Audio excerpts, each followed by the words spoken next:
Good morning. My name is Fatima Siddiqui. My presentation topic for legal ethics is Section 5 of the Limitation Act 1963, which talks about extension of prescribed period in certain cases.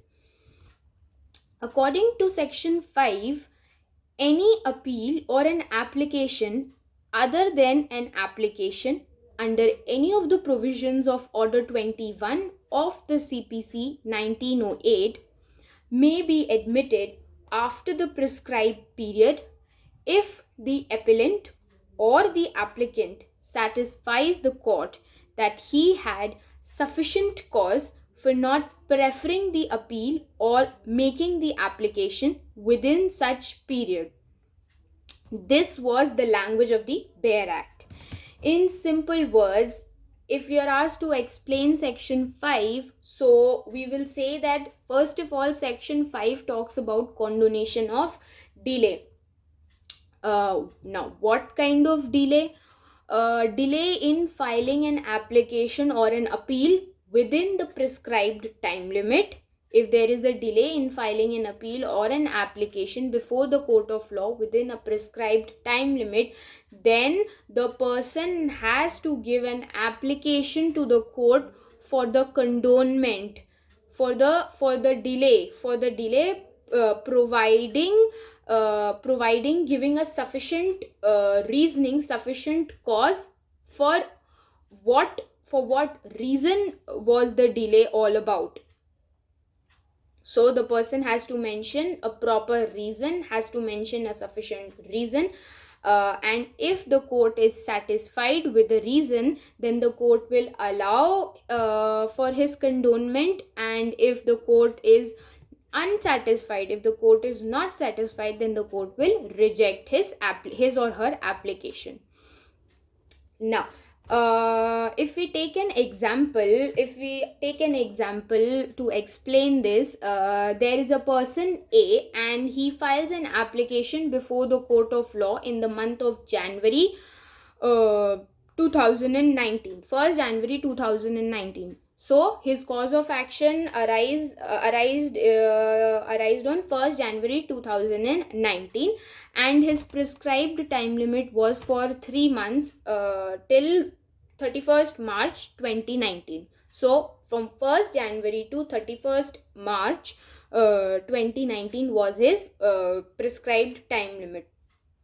Now the person, due to any XYZ reason, was unable to file the application or an appeal before the court of law, and he comes after 1 month, in the month of April, like 15th April, he came before the court of law. So what happened is, his cause of action, his prescribed time limit was for 3 months, but in those 3 months he did not approach the court, he did not came before the court of law, and he is coming now in the month of April, and that too 15th April. So the person now has to file an application before the court of law, mentioning sufficient reason, providing sufficient reason for the delay of the last day of the prescribed period, that was on 31st March, till the remaining period, that is 15th April 2019. So how long will this application, so how long will the person file an application for the condonement is starting from 31st March 2019 till 15th April 2019. So now mentioning all the proper reasoning, sufficient cause for the delay. Now if the court is well satisfied, the court will accept it, and if the court is not satisfied, then the court will reject the same. This was condonation of delay. Well, also Section 5 is applicable to applications and appeals, and not to suits and execution proceedings, because execution proceedings comes under Order 21 of the CPC. Section 5 has some case laws. The first case law is Ramlal versus Riva Coalfields, 1962 Supreme Court. Here the court has held that the burden of proof for the applicant to file an application or the appeal will lie on the applicant.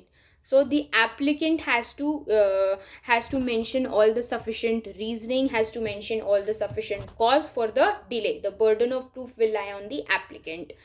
Plus, the person has to mention all the proper reasoning, all the proper sufficient cause, that why did the delay happened for, and he has to mention an application starting from the last day of the prescribed period till the period after the last date. All right. So this was the first case, that is Ramlal versus Riva Coalfields. The second case is Collector Land Acquisition versus Katiji, 1987 Supreme Court. Here in this case, the court said that when an applicant files an application or an appeal before the court of law, the court should have a liberal approach and not very hyper technical. The court should be very liberal with the person, and the court should understand that the person was having some kind of emergency, or was not well, or any xyz reason. The court should understand the person's reason. The person is providing with sufficient cause of reasoning. The court should understand this, and the court should have a very liberal approach and not very hyper technical. Also, the court held that period of limitation is immaterial if the applicant has sufficient explanation. If the person is if the applicant is providing a sufficient explanation for the same, for the delay of the same, then the period of delay is totally immaterial. So this was all about section 5 of the Limitation Act, which talks about condonation of delay. I hope I was clear enough. Thank you so much.